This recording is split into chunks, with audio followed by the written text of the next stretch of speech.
ay Friday. Naglaba ako ng mga damit namin. Ang dami, banyera. Pero i-share ko lang. Nakahiga ba kasi medyo bumalik na naman yung sipon ko. Hindi ko alam kung bakit balik ng balik. Pero akala ko heartbeat ko kasi medyo minsan talaga sobrang heartbeat ko ba yung parang nag-earthquake din minsan yung katawan ko dahil sa heartbeat ko. Ayan, ano pala talaga, totoong earthquake or ano ba sa Tagalog yung earthquake? Ito sa earthquake daw. Alindol. As in, talansiyan ang anak ko. Hindi pa talaga okay si Dudong. Maluya pa si Dudong, walang ganang kumain. Ayun, wala din kaming ulam masyado kasi si Chris na masada, hindi pa umuwi. So, grabe yung malakas-lakas din yun, yung lindol na yun. So, hello guys, ako ay ngayon ay magbabanlaw. Banlawan ko kasi ang mga damit bago ko labhan. Tapos after nyan, ay pupunuin ko rin yung dalang mga banyera para magbanlaw din after maglaba. Para dito to sampay na. So, i-fast forward na lang natin ito kasi ang tagal-tagal talaga pag magtimba ko. Ganito kami maglaba simula pa noon ay timba-timba talaga. Kaya mas pagod ka pag maglaba dahil ang banyerang tubig ang ititimba mo talaga.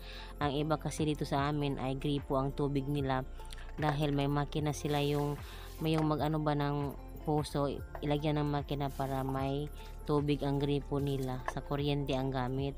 So kami hindi namin yun kaya or afford bibilhin, kaya magtitiis kami sa manual. Kaya pag maglaba talaga hirap ang pagtitimba at pagpupuno lang lahat ng mga banyera. Minsan pa talaga maghakot kapat talaga ng tubig ng ilang banyera ding hahakutin mo kasi minsan ay yung mga namin mga puso ay matutuyo din yan pag tuwing tag-init. So hi guys, ayan, nagluluto po ako. Sabaw po yan na manok at pinabili kami ng biyanan ng half kilo. Tapos bumili ng gamot si Chris kasi. So yan ang niluluto ko, sabaw na manok po yan, sabaw half kilo. So hi guys, first time ko magluto ng turon.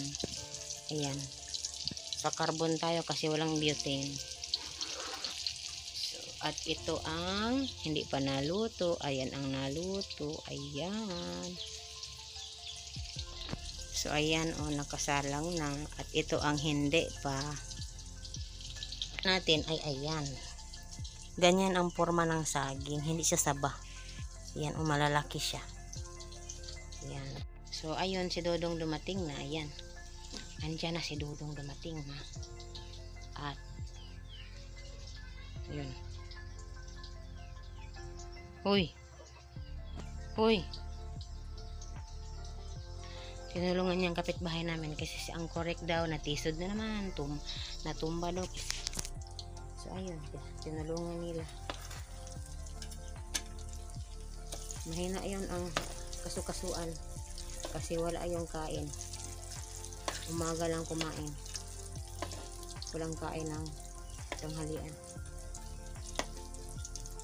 Kaya tayong may bigas ng sibianan,